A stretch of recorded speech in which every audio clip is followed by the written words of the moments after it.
नमस्कार दोस्तों, मैं अंकुर उपाध्याय स्वागत करता हूं आप सभी का एक बार फिर से अपनी नई वीडियो में। दोस्तों, प्रेसिडेंट ट्रंप ने टैरिफ पूरी तरीके से घुमा दिया इस बार, क्योंकि सुप्रीम कोर्ट ने प्रेसिडेंट ट्रंप को झटका दिया। उन्होंने कहा कि जो प्रेसिडेंट ट्रंप टैरिफ लगा रहे हैं वो इलीगल है। ये हमें समझ में आ चुका है। इसमें नया ट्विस्ट जो मेरे को समझ में आ पा रहा है इस समय वो ये है कि ये नया टैरिफ भारत के लिए उतना फेवरेबल पॉजिटिव नहीं है। मैं आपके साथ डिटेल शेयर करना चाहूंगा दोस्तों इस वीडियो के माध्यम से। मैं आप सभी के साथ ये चीज शेयर करूंगा कि आप और हम जितना पॉजिटिव मान रहे हैं उतना शायद पॉजिटिव नहीं है। कैसे? अब डेटा की मदद से मैं आप सभी के साथ डिटेल शेयर करना चाहूंगा। करंट सिचुएशन में एक बार हम चलते हैं। जो हमारा 18% का टैरिफ अभी चल रहा था हमारे ऊपर, उससे पहले क्या था? हमारे ऊपर था 50% का टैरिफ।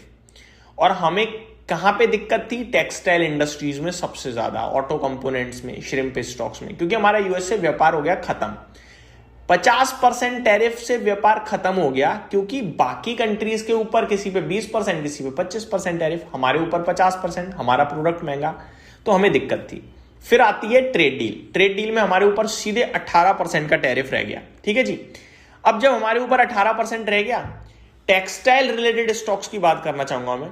टेक्सटाइल में हमारे ऊपर 18% है, बांग्लादेश के ऊपर 19%। वो भी अभी है, पहले 20 था। 20 से ट्रेड डील हुई बांग्लादेश के साथ तो 19% पे आ गया। वियतनाम के साथ 20% पे है। और ये तीनों कंट्रीज बड़े लेवल पे यूएस को टेक्सटाइल एक्सपोर्ट करती हैं, इंडिया, वियतनाम और बांग्लादेश।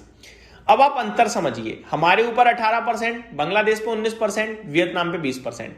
इन तीनों में सबसे ज्यादा जो ग्रोइंग इकोनॉमी है इस समय वो भारत है। भारत इन सबसे ज्यादा प्रोडक्शन कर सकता है। हालांकि अभी देखोगे आप डेटा तो बांग्लादेश करता है, बांग्लादेश ने एक्सपोर्ट भी सबसे ज्यादा किया है भारत के कंपैरिजन में। बट लास्ट ईयर बांग्लादेश में जो कुछ भी हुआ उसकी वजह से बांग्लादेश से फाइनेंशियल लेवल पे उतना अच्छा कामकाज नहीं चल रहा, क्योंकि बांग्लादेश की मिल्स में आग लगी, आप सभी को पता है, आंदोलन में। तो इसलिए बांग्लादेश से अभी इतना कोई 1 to 1 रिलाई नहीं करना चाहता।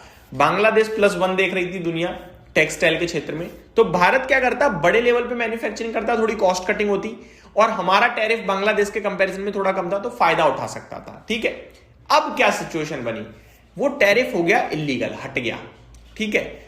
प्रेसिडेंट ट्रंप ने एक नया टैरिफ लगाया इमीडिएट इफेक्ट के साथ, सेक्शन 122 के अंडर में। वो कितना है? 15% का। कल देर रात अनाउंस करा उन्होंने। पहले तो 10% ही था फ्राइडे, अभी सैटरडे आते आते 15 कर दिया। अब आप सोचो मंडे आते आते वो 20 कर दें तो नहीं हो सकता, क्योंकि 15% हायर टैरिफ है 122 सेक्शन के तहत। आप 15% से ज्यादा नहीं लगा सकते हो। अगर आपको लगाना है तो आपको कांग्रेस का अप्रूवल चाहिए, जिसमें समय लगता है, और हो सकता है कांग्रेस अप्रूवल ना भी दे, क्योंकि वो अपोजिशन पार्टी है भाई। अब इंटरेस्टिंग क्या बन रहा है? इंटरेस्टिंग ये बन रहा है, अब हम सारे एक लाइन पे हैं, बांग्लादेश भी, वियतनाम भी, इंडिया भी। तो जो हमें टैरिफ की वजह से थोड़ा कंपटीशन में एक फ्रंट हम आगे जा रहे थे, हमें थोड़ा सा कॉस्ट में इजाफा मिल रहा था, वो नहीं मिलेगा। ये नेगेटिव है हमारे लिए, मैं आपको बताना चाहूंगा। टेक्सटाइल क्षेत्र के लिहाज से देखेंगे तो, बाकी क्षेत्रों के लिहाज से जिनका कंपटीशन नहीं है अदर कंट्रीज से, वो फायदे में है, 18 से 15 पहुंचा है। लेकिन जिनका कंपटीशन है उनके लिए नेगेटिव है। ये आप जरूर समझिए, स्टडी के माध्यम से मैं आपके साथ समझा रहा हूं। अब मैं आपके साथ पहले शेयर करता हूं वियतनाम और बांग्लादेश के ऊपर कितना टैरिफ है। तो बांग्लादेश के ऊपर पहले था जो टैरिफ, वो था आपका 19% का। ठीक है। अब रह गया आपका 15% का। तो अब आप समझ रहे हो फर्क कितना आ गया? फर्क आ गया अब आपका सीधे सीधे, अब एग्जैक्टली डेटा आ गया है। बांग्लादेश के ऊपर earlier Trump tariff level before supreme court के डिसीजन से पहले बांग्लादेश पे 19 से 20% का टैरिफ था। ठीक है। और वियतनाम पे 20% का एक्स्ट्रा टैरिफ था। अब कितना है? 10 से 15% मैक्सिमम टैरिफ रह गया है, प्लस नॉर्मल ड्यूटी है। नॉर्मल ड्यूटी 0 से 5% बांग्लादेश के ऊपर लगती है। वहीं वियतनाम पे 20% का टैरिफ था, वो 10 से 15% आ गया है पूरी दुनिया पे ही, प्लस नॉर्मल ड्यूटी। इन पे भी नॉर्मल ड्यूटी 3 से 5% की है। तो अब देखें, कंपटीशन हो गया टफ, ऑब्वियस रीजन से टफ हो गया।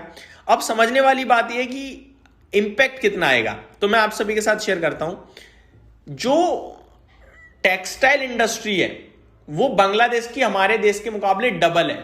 हम 18 बिलियन का अगर कर रहे हैं तो वो 40 बिलियन का कर रहे हैं ऑलमोस्ट डॉलर्स में। तो बांग्लादेश बहुत बड़े लेवल पे यूएस को टेक्सटाइल एक्सपोर्ट करता है, इंडिया भी करता है, लेकिन काफी छोटा है बांग्लादेश के कंपैरिजन में।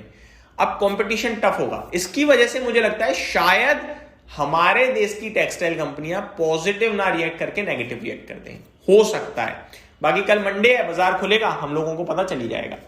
इंस्टेंटली नहीं जजमेंट लेना है दोस्तों, आधा दिन निकलने देंगे, शायद लोगों को थोड़ा देर में समझ में आए या मार्केट थोड़ा रिएक्ट लेट करे। जो भी होगा मैं आपके साथ दिन के दौरान शेयर करूंगा। दूसरी बात, पॉजिटिव कहां हो सकता है? मुझे लगता है पॉजिटिव होगा श्रिम्प स्टॉक्स के लिए, क्योंकि उनके ऊपर अब 15% रह गया, पहले 18 था। पॉजिटिव हो सकता है ऑटो कंपोनेंट्स के लिए, क्योंकि ऐसा उनके लिए कोई बड़ा कॉम्पिटिटर नहीं है। टेक्सटाइल क्षेत्र में कंपटीशन काफी टफ है।